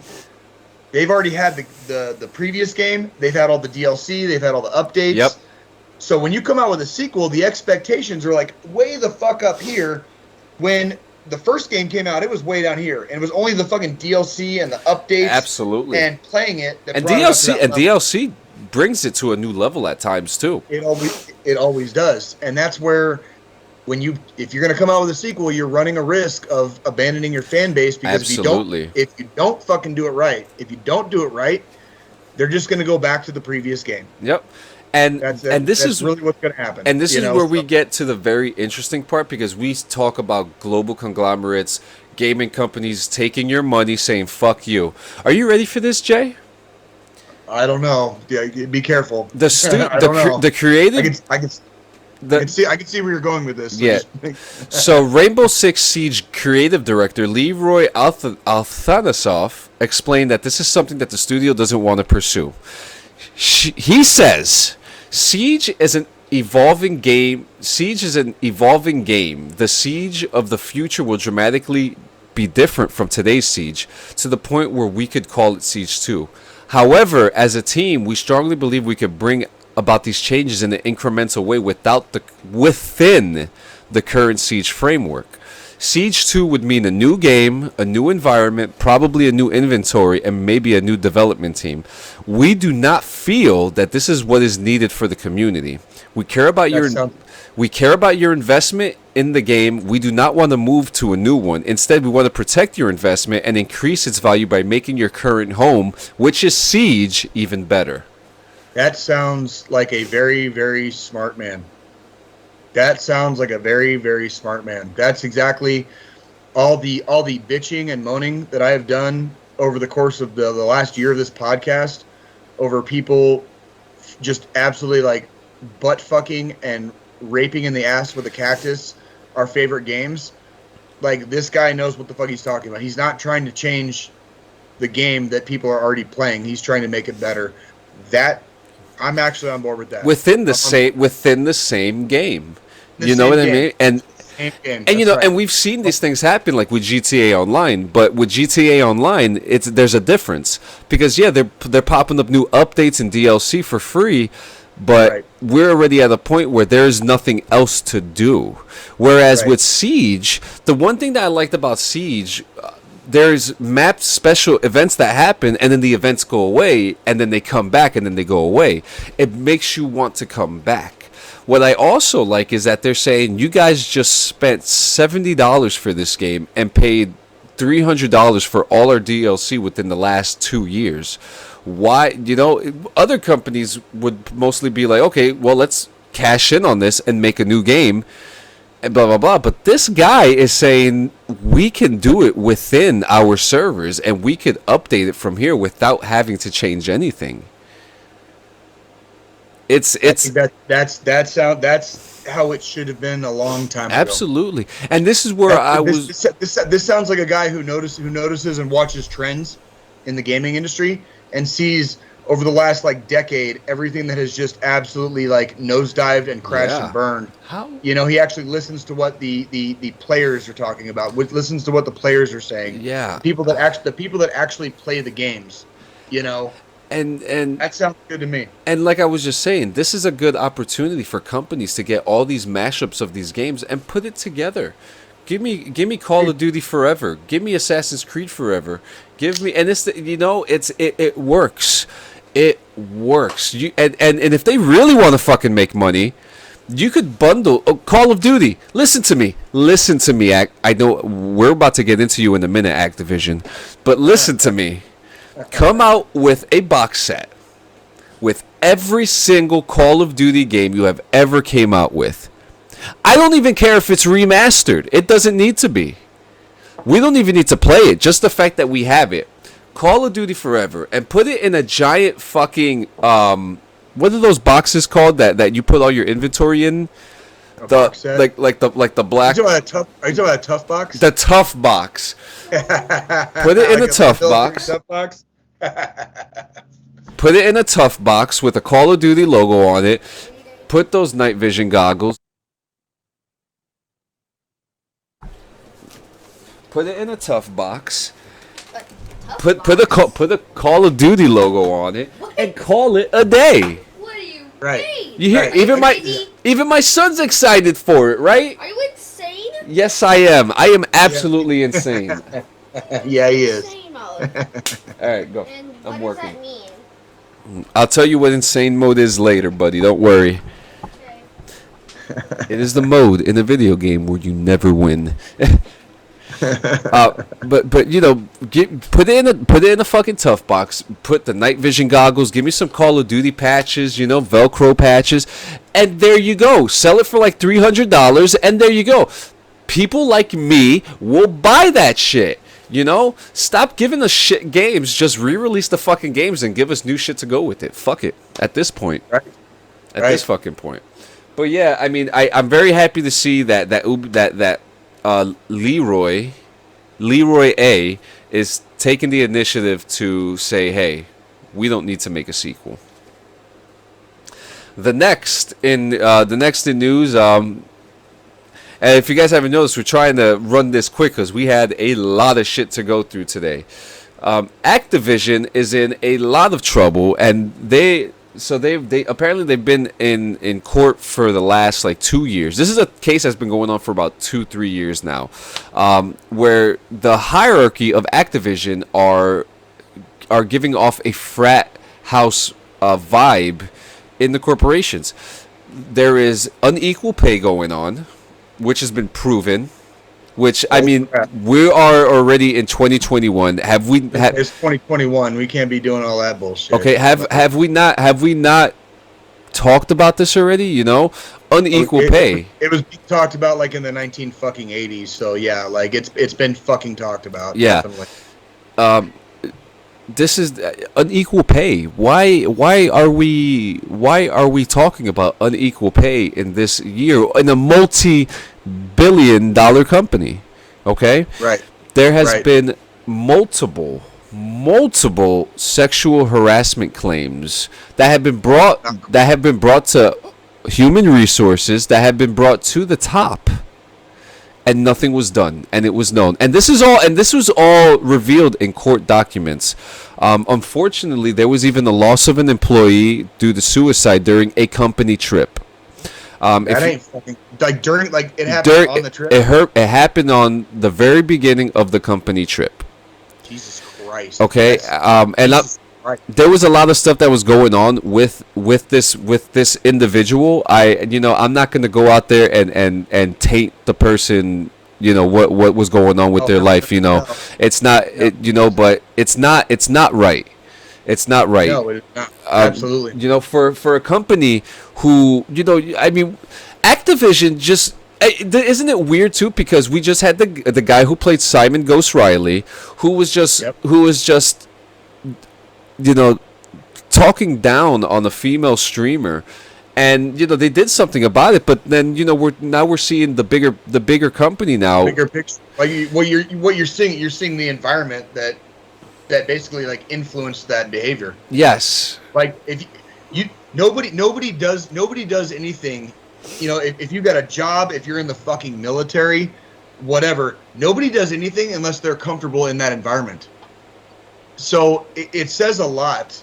It says a lot when people make actions or act a certain way, because it means they're fucking comfortable. Yeah. And we can go into the ins and outs of, showing your true colors or X, Y, and Z. It's not even about that. You only do something if you're comfortable in the environment. Absolutely. If I go out to a seedy fucking dive bar, to have a drink or two, okay, you're not going to see me showing my ass or like talking to a lot of people, because if I'm not familiar with it and it's a seedy dive bar, I'm just going to be kind of like sitting here with my beer and just be like, you know what? Like, I'm just going to sit here and slowly drink my beer. Now, if I'm in my fucking element, if I'm in my element and I've had a few too many, I might be a little bit more comfortable showing my ass, right? Because I'm comfortable in the environment. Yeah. Right? And this happens. That's exactly, and it's no different in the fucking workplace. It's no different in the fucking military. It's no different on a fucking sports team. It's the environment that you are surrounded with, and that's where your true colors will show. Yep. That is where your true colors will show. Like, are you a good dude? Or are you a fucking asshole? Yeah. You know what I mean? Like, and it sounds like, from what you're describing, based on court documents, it sounds like Activision, unfortunately, was creating assholes. Absolutely. And then they also, because we heard about this same type of behavior with Mixer. This is what brought Mixer down. Exactly right. We talked about that on this podcast. Hostile work environments. And Right. and you know Right. and come on guys, let's be real. Like Jay was just saying, we make our work environments comfortable, but we don't make it uncomfortable for others around us, For you other know? people. That's right. That's the wrong fucking answer. You know, That's the wrong like type it's of it's environment to be in. okay, like it's always okay to be free will, but you know, we have to have, we need to set our limits. We need to set our limits. Okay? There is nothing wrong with being truly free. But part of being truly free is not infringing on the freedom of other people. Exactly. That's the qualifier that people keep fucking forgetting because they're goddamn selfish and they only think about them fucking selves. Part of being truly free is also not infringing on the freedoms of other fucking people. And the minute you fucking forget that, and the minute you become a selfish fucking asshole and forget that other people have feelings too, okay, you become part of the goddamn problem. You know, like that's really what it, like, at a very base level, that's what it comes down to. You know, and the fact that somebody did that to themselves, like on a trip, like I really bothers my, like it really bugs my head, dude. Like it really bugs my head. It's really a shame. And Deshaun Myers says this is a shame. People that refer to themselves as of the female type deserve to be comfortable in their environment. Fuck these frat boy environments. And I love how he says people that refer to themselves. That's you right. know, because there are people that identify as, that's correct. That we're including trans people in there as well. Like, by the way, we'll say it again on this podcast live because I don't give a shit. Like, we here at DD214 Gaming are all inclusive. Okay, if you got a fucking problem with it, don't fucking watch us. Don't fucking subscribe. You can stay down in the fucking wherever the fuck you are. You can wave your fucking bitch ass fucking rebel flag, okay, and you can fucking do all that shit. This is 2021. We're all inclusive. We are progressive here. So fuck off if you don't like it. We don't need you. We don't want you. Absolutely, okay? absolutely. So, and you know what, Activision, this is truly a shame. The loss of your employee during a company trip could have been prevented if you would have listened to your employees. During a company trip, literally during a company trip. The proof is in the pudding. There's nothing that they could say to deny everything, even though that they've come out and said that they don't. Obviously, you know, as a big company, they're going to say that they don't condone these actions. But they're going to say whatever. They're going to say whatever the fuck they want to say.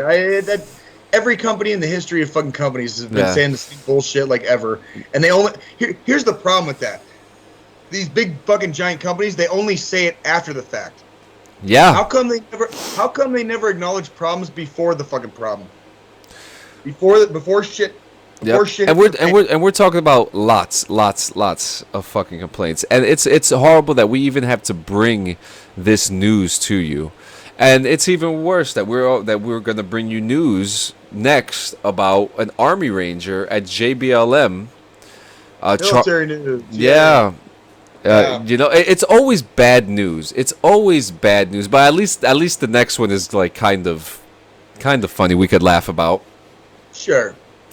But at Joint Base Lewis McChord, tongue twister, an Army Ranger assigned there was arraigned on Friday on charges of murder and kidnapping for beating to death a female security guard at a Tacoma office building. Jesus Christ. Yep. Specialist Patrick Byrne, 26, who is assigned to the 2nd Battalion of the 75th Ranger Regiment, was arrested. Was arrested Monday by the Tacoma Police Department. He was charged for beating and choking to death an on-duty security guard at an office building in the 900 block of A Street in the early hours of Sunday, according to an affidavit filed by the Pierce County Superior Court. Let me fucking guess. This dude was drunk off his ass. Let me fucking guess. Gotta assume this dude was fucking intoxicated. Bet money. Fucking money. So it's very fucking graphic. I'm not even going to repeat the report. Don't read. Because we don't want to give praise to this man, but as far as I'm concerned, he's no longer a specialist. I got you, John. Because we've said it many times in this podcast, and this is exactly why we say it many times in this podcast. He was drunk. Here's the thing. We do our podcast, and I've said it many times before. John is John. Jay is Jay. but we do on this podcast, we do play somewhat of a caricature of ourselves. Okay? Normally, if we weren't doing a podcast on Sunday mornings, you would not see me early in the morning on a Sunday having a beer. Okay? Nothing good happens after midnight, ladies and gentlemen. Nothing good happens after midnight. Okay? Especially when alcohol is involved. Okay? Number two. Man. Number fucking two. Okay? When bad stuff happens and alcohol is involved, okay?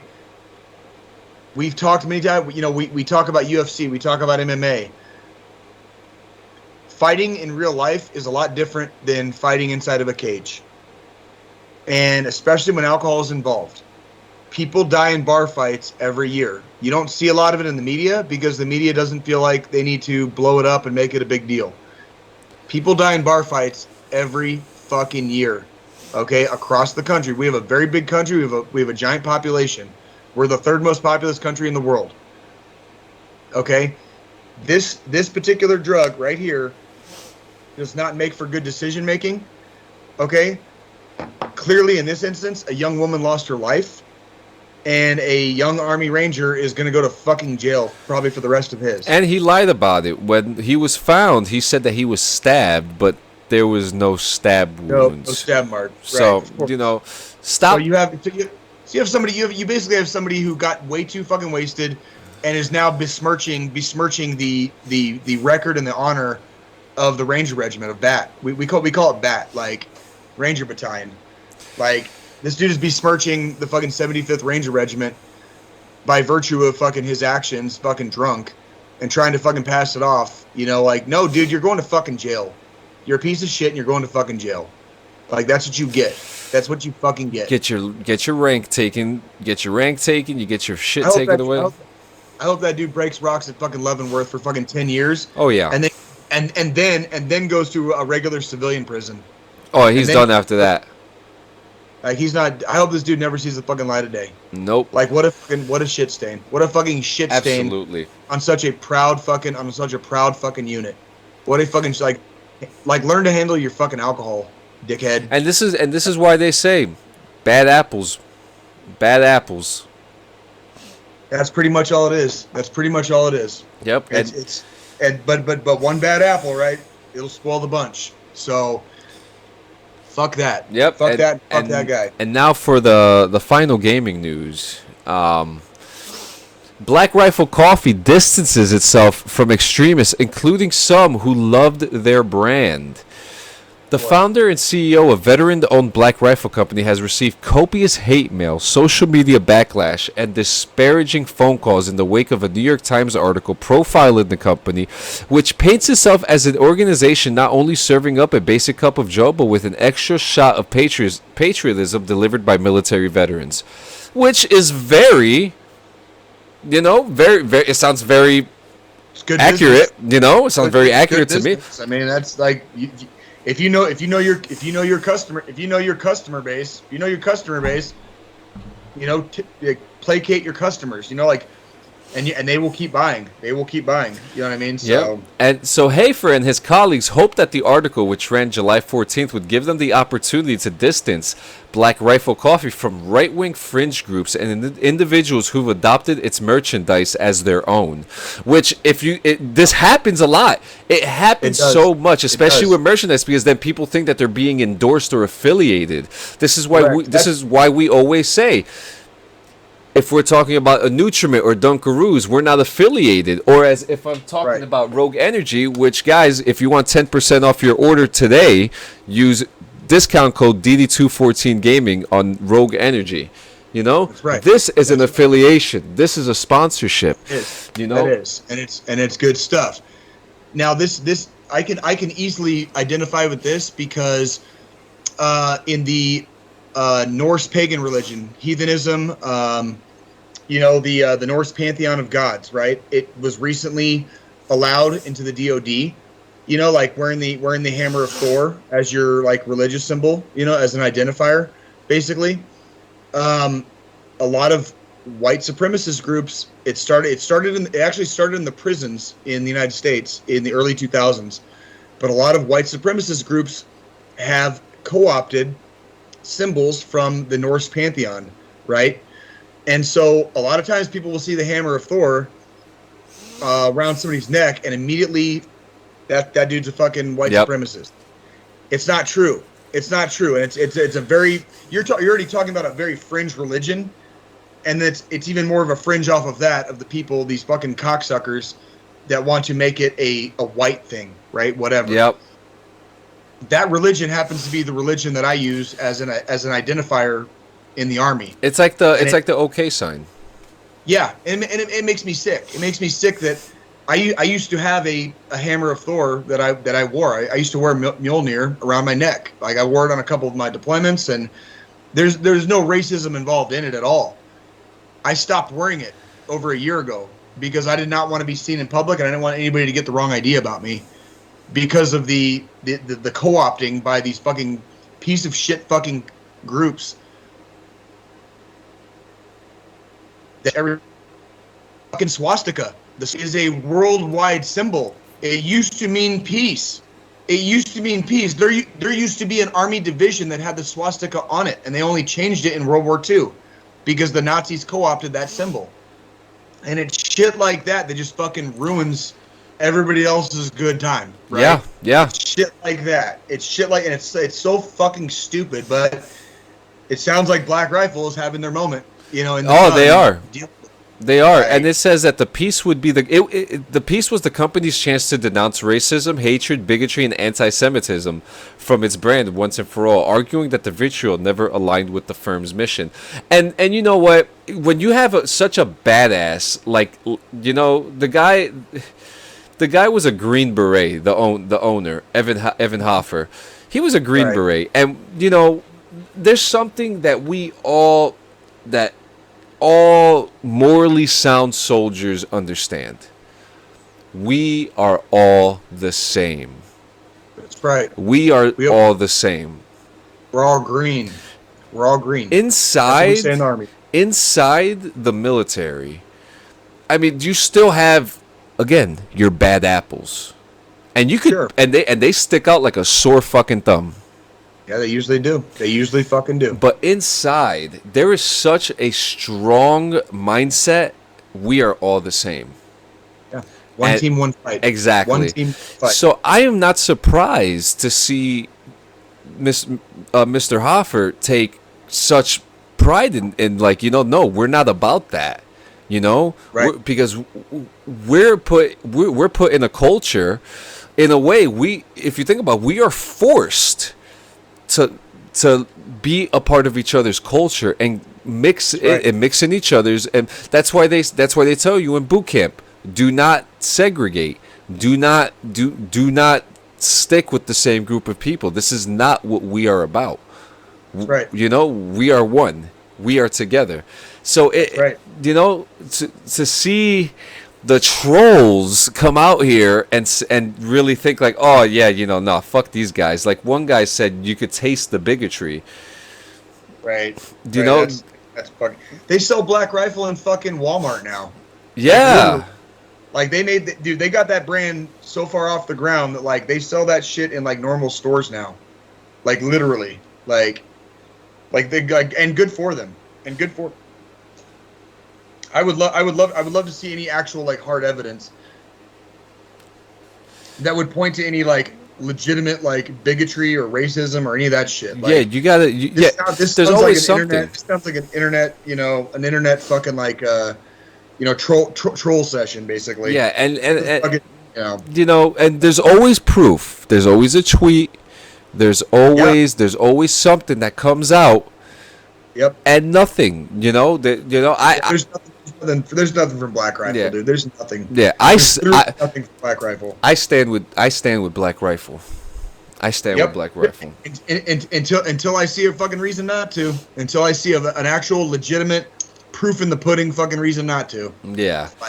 Fuck that. And he says here, our message is not meant to be like, no, you can't drink a vanilla latte if you're a Republican. That's absurd. If you think you have to conform to these humorous, exaggerated stereotypes because that's how you think people live, like, wow, how isolated and alone and miserable that person must be. He added, we're not engaged in the war of words. We're more concerned with how funny our videos are, whether or not they're making a political point. That's right. That's exactly right. That is exactly right. But that's, you know. Yeah, and a lot of people are also getting at it because they came out with a T-shirt that said "Make Koviv Great Again," which it's funny. That is funny. That's because fucking President Trump sent out a fucking stupid tweet and didn't fucking spell check it before he sent it out. That's like that. It's a joke. It's a goddamn joke. Like, holy fuck, people. Like, you know what? You know what I learned a long time ago, John. You know, and maybe this is me speaking from the perspective of somebody that turned 40 in fucking January. Yeah. You know, I don't know exactly when the culture shift was, dude, but it was like at some point a few, maybe several years ago, people forgot how to fucking take a goddamn joke. Oh, yeah. You know, and I'm not talking about right, I'm not talking about left, I'm talking about motherfucking everybody. Everybody, lottie-dottie, everybody.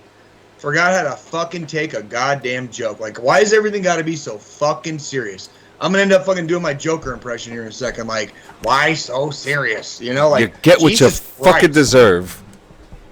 When the fuck did people stop learning how to have fucking fun? Why does life have to be so fucking serious? Like, life is fucking hard enough. Why are we taking everything so goddamn serious all the fucking time? I don't want to do that. That's Jesus Christ. I'm looking forward to getting out of the army so I don't have to take everything so serious anymore. Jesus Christ. Like, why is this you're trying to live free and die hard. That's what I'm fucking talking about, bro. That's like my life fucking goal right there. Live free and die hard. That's like my life fucking goal. Why are we so serious about dumb shit? Isn't that such a good title though? Oh, live free and die hard, dude. Live free and die hard. That's what I'm talking about, dude.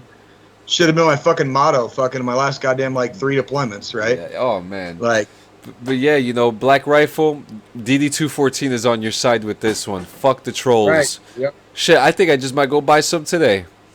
And I think you might need to fucking send him an email and fucking ask him for a fucking sponsorship too. Yeah, I'd love to see that I'd love to see that sponsorship, dude. That'd be great. Yeah. So guys, that concludes our show today. Before we get into wait. Did you get the last one? The good news?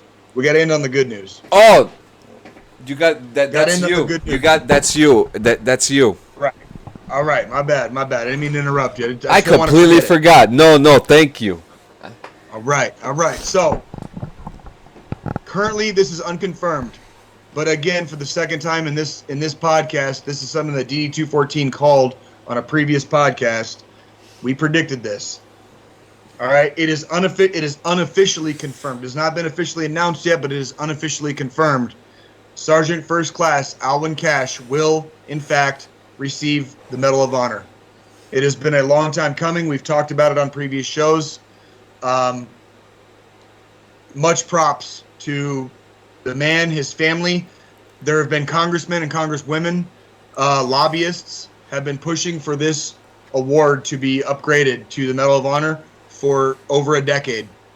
So we want to extend our congratulations here at DD214 Gaming to the family of Sergeant First Class Awlyn Cash, to the 3rd Infantry Division, very proud division. That was the division of Audie Murphy. That they will have in fact another Medal of Honor recipient.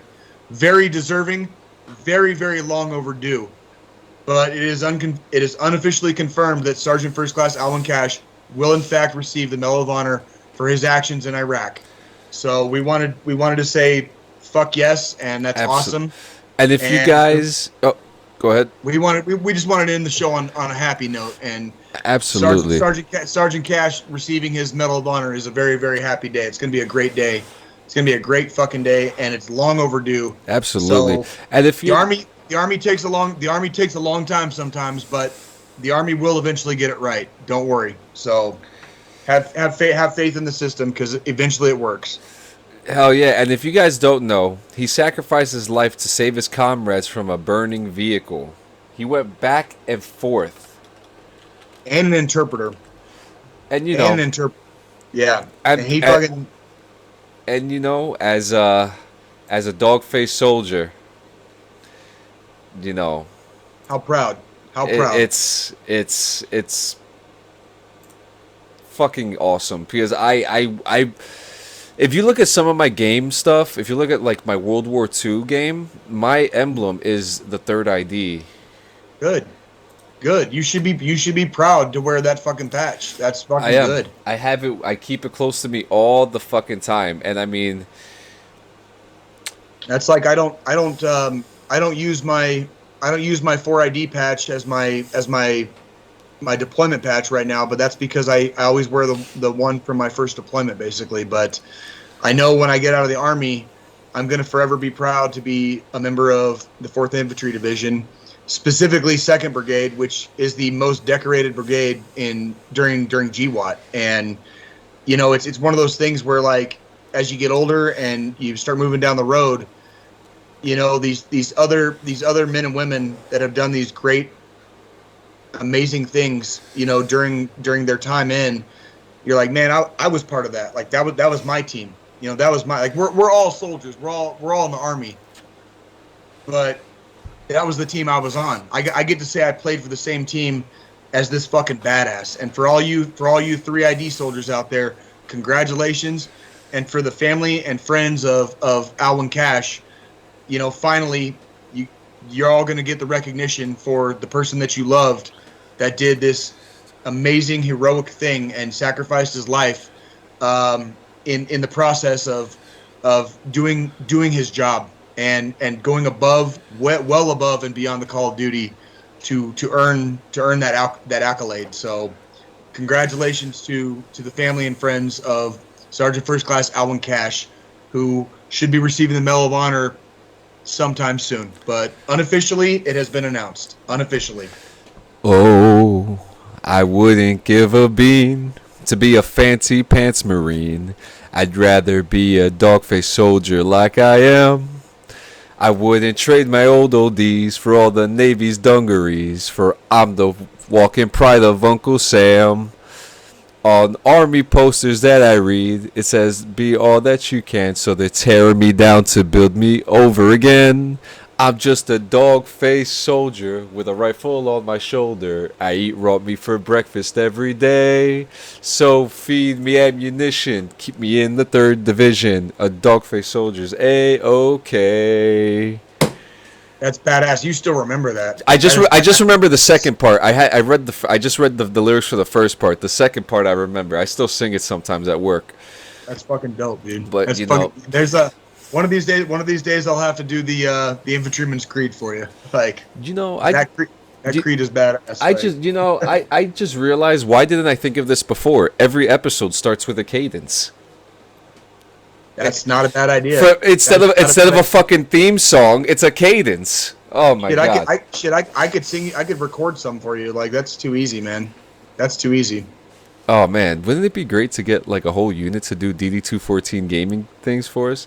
But yeah, it really wouldn't be that hard. Yeah. Well, to conclude the show, guys, we went to 2 hours today, which is, I mean, we always got something to talk about. But before we get to the final thought, I want to talk about our guest. Deshaun, it has been a minute. It's been too long. And I actually remember that every single day when they would end PT, they would play Sledgehammer. But then there was a sexual. But like Sledgehammer by Peter Gabriel. Yeah, that was our song for PT. Yeah. But then there was a complaint about it because someone said the song was about his dick. Whatever. And boring. So every time PT was over, you would hear, because we're the Rock of the Marne. If you smell what the Rock is cooking, and you would hear that at the end of PT, and they'd be like, all right. And it's actually funny because while I'm singing that wrestling song, next week we are going to have a very exciting show. If you are a fan of the WWE games, oh man, I'm very excited to have this guy on the show, Dre41. He is a freelance graphic artist. He is a wrestling gear creator, sorta pro gamer, a wrestling fan, a YouTuber, and he is a character artist for the Wrestling Code's Virtual Basement, which is coming out soon. The game itself has endorsements from Kurt Angle. It has endorsements from Hassan, who was a former WWE wrestler, Crowbar. There's a lot of stuff about this game, and I believe it's going to be the catalyst of rivalry games for the next WWE game and the AEW wrestling game, Fire Pro Wrestling, and any wrestling game out there. I have been a fan of this man for a very long time, as I have downloaded a lot of his art from every single wrestling game that I have played. I've worked with him as a talent on his show Pro Wrestling Revolution. We'll talk about that next week because he still runs that, and he has a great community. He is a great dude. I can't wait to interview him next week and talk about the Virtual Basement, which is supposed to be like a new wrestling game style, which has like hardcore game graphics, backyard wrestling. It looks like lots to talk about. I'm very excited about this. I cannot wait to have him on next week. So you do not want to miss next week's episode. Dre41 will be with us. Absolutely. I look forward to talking shop about wrestling with him, actually. Yeah, So, this is gonna be fun. This is gonna be fun. And the final thought. your turn. Yeah, It's your turn. Yeah, I did it last. you know, yesterday, being in the event, seeing these veterans, lots of thoughts came to mind. Because it was a part of the psychiatric ward. And substance abuse as well. I believe the substance abuse unit was there too, but I know for the most part the psychiatric unit was there for the veterans too. And we talk about this every single Sunday, and seeing the faces of some of these guys, you could see the pain. You could see the pain in some of these guys. You could see their memories, the pictures. The war. It never leaves them. They have a community of people to talk to, and it's no different from the people listening to this show, watching this show, and anyone who follows and supports us. Every single week, we promote 22 a day. 22 a day.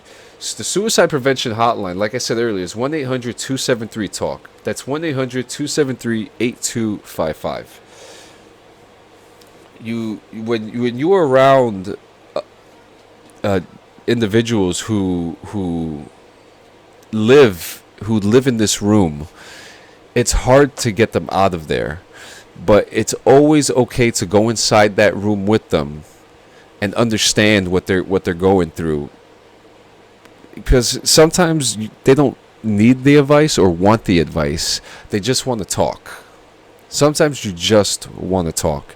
And talking is just as good as receiving $1 million in a check. Letting it out is just as good as having that fresh ice cream after work.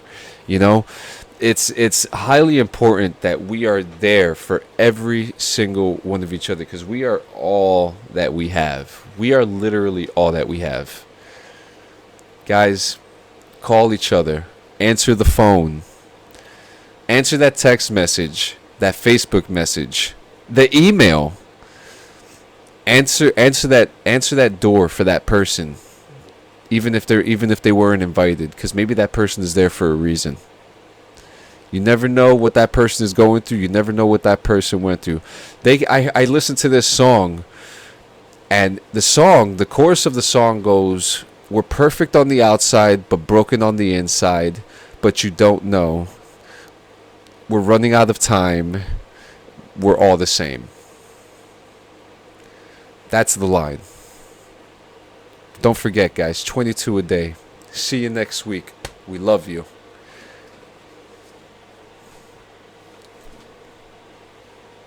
Have a good week, everyone.